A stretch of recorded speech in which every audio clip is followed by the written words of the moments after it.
The Sutra. What is most precious to a monk? Bhikshupra Sutra Nama. FPM The Incorporated. 1630 to Southeast 11th Avenue, Portland, Oregon 97214 USA. www.fpmt.org. Copyright 2013 FPM The Incorporated. All rights reserved. No part of this book may be reproduced in any form or by any means, electronic or mechanical, including photocopying, recording, or by any information storage and retrieval system or technologies now known or developed, without permission in writing from the publishers.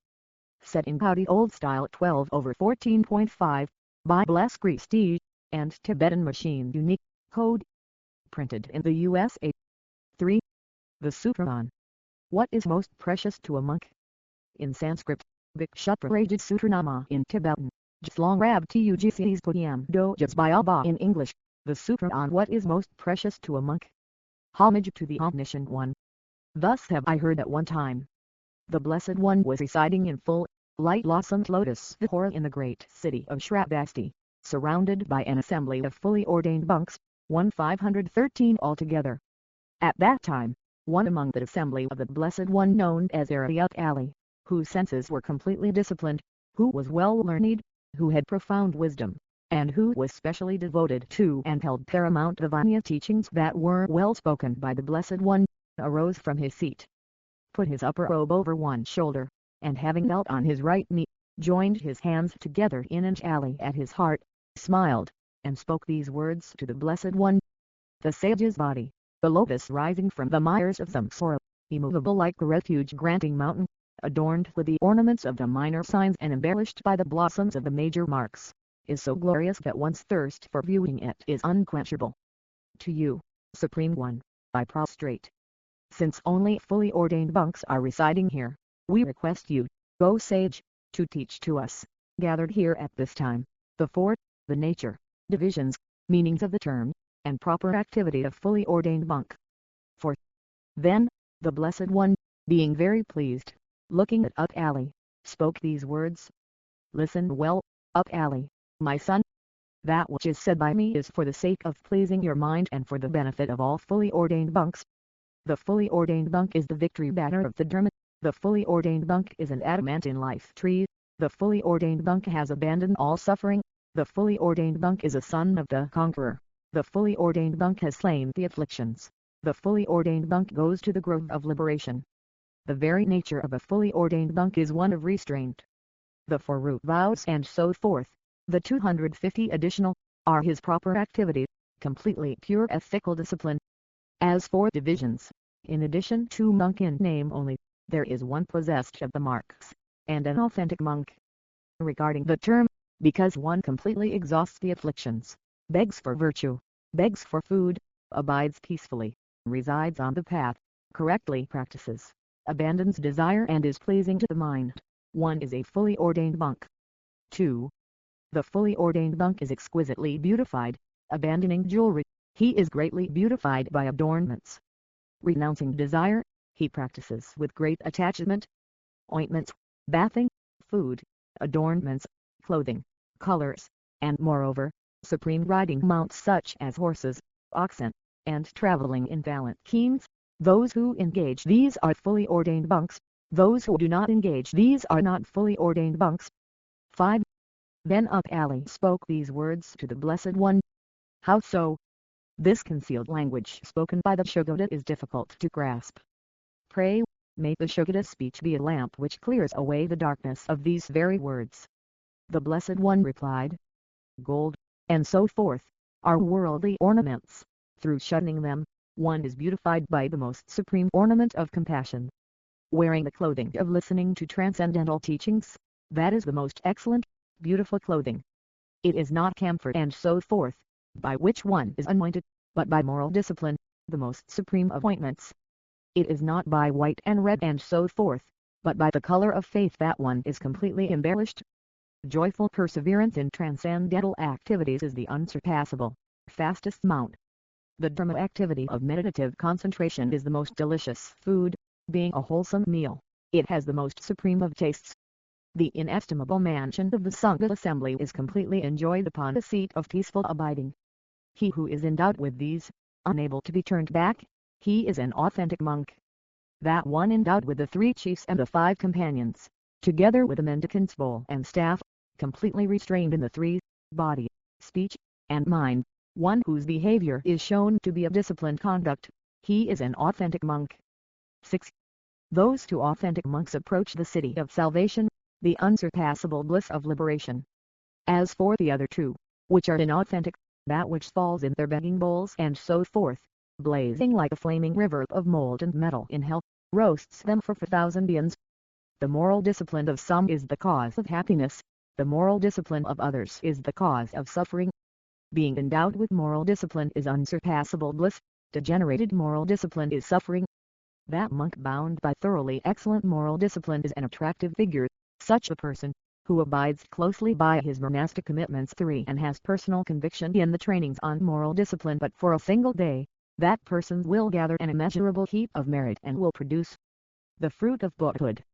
However, such a person who deceives even himself, who does abide by the trainings, and wears the costume of a monk, and having depended merely on that appearance proclaims, I am a fully ordained monk but for a single day, like a crazed elephant whose nose has been pierced by the chain, or a passionate woman drunk on wine, that one gathers immeasurable seeds of non-virtue and only brings myriad harm to oneself.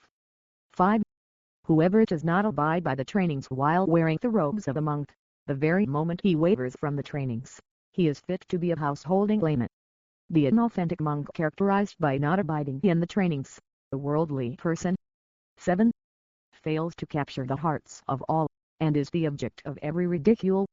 6. For example, in the same way that branches grow on a beautiful tree trunk over a long period of time, it is taught that if such a person remains the mere token monk for a long time, his perverted speech will increase, and his negative karmas will increase.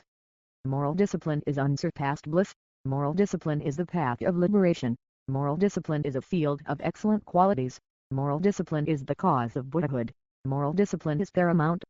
In the same way that one protects one's eyeball, one should protect this moral discipline, even at the cost of one's life. To discard it is foolish and unwise. Although one may die protecting his moral discipline, it is a cause for future happy rebirths. If one dies having abandoned his moral discipline, it is a cause for unhappy future rebirths. It is not otherwise. Therefore, Ali and others, you must firmly grasp this very point. Thus was spoken by the Blessed One. Then, Ali and the other fully ordained monks greatly praised what had been spoken by the Blessed One. This completes the sutra on what is most precious to a monk. 8. Notes. 1. Throughout the text, including the title, the Tibetan term consistently used is Chlong, equivalent to the Sanskrit bhikshu, which is a fully ordained monk, in contradistinction to a jhul, a novice monk, or a rabbyung, one who has just gone forth from the householder life and lives in monastic morality without having yet taken the vows. For aesthetic purposes, I have occasionally rendered this term as monk throughout this translation, most notably in the title, though this is somewhat incorrect. The Tibetan term Jesbidong, one striving in / toward virtue, is the umbrella term encompassing all 3 varieties of monastic engagement referenced above, shramana in Sanskrit. Technically, this term is best translated as the general monk. My use of the abbreviated monk, hoping to avoid the bloat of continually repeating the lengthy English terminology, distorts what is clear in the original, that this text is only referencing fully ordained monks.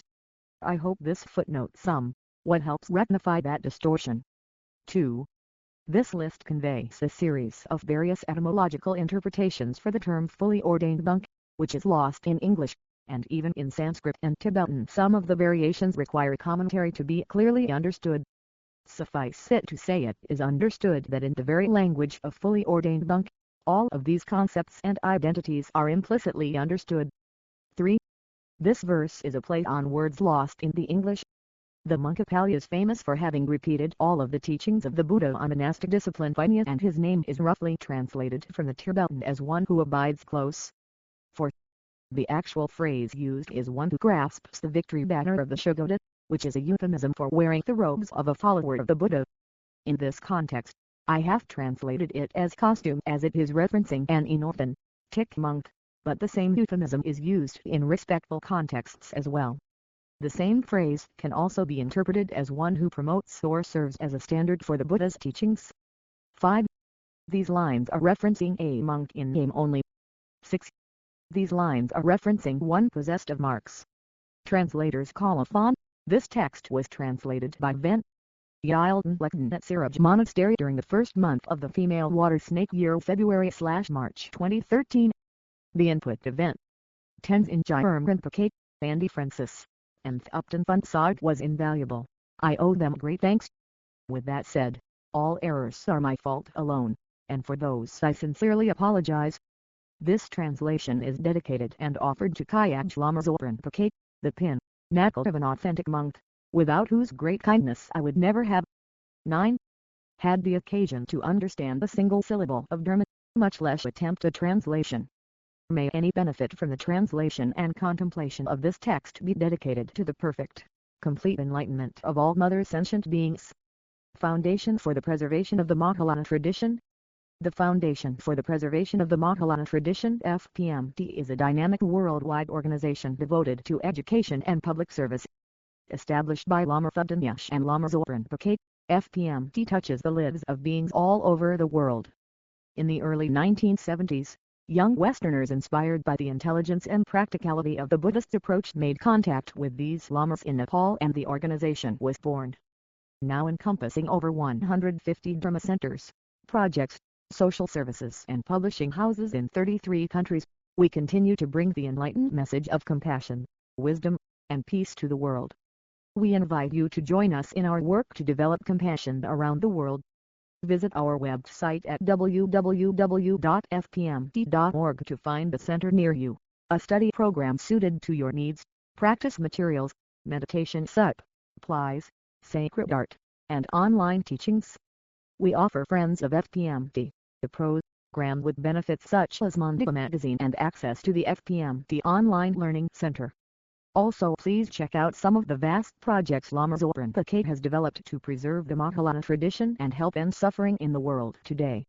Lastly, never hesitate to contact us if we can be of service to you. Foundation for the Preservation of the Mahayana Tradition, 1630 to Southeast 11th Avenue, Portland, Oregon 97214, USA. Area code 50380815888. www.fpmt.org. FPMT Education Services. Education Services at FPMT International Office offers a vast range of Buddhist study programs, prayer books, and practice materials from the Gelugpa lineage. Our study programs meet the needs of beginners through to the most advanced students, from courses introducing Buddhism to the study of Tibetan and the highest philosophical texts. As the Dharma takes root outside of Tibet, we make clear translations of Buddhist texts, prayers, and teachings available through our study programs and publications. We work with translators around the world to provide texts in English, Spanish, Chinese, French, German, and many other languages. Working in collaboration with the Lama Ish Wisdom Archive, we publish Buddhist prayer books, sadhanas, retreat materials, and practice texts, many with commentary by Lama Thubten and Lama Zopa Rinpoche. In addition, the FPMT Foundation store stocks a growing number of e-books to be read on your Kindle, iPad or other digital device. Whatever your interest, FPMT Education Services provides the materials you need to actualize the Buddhist path.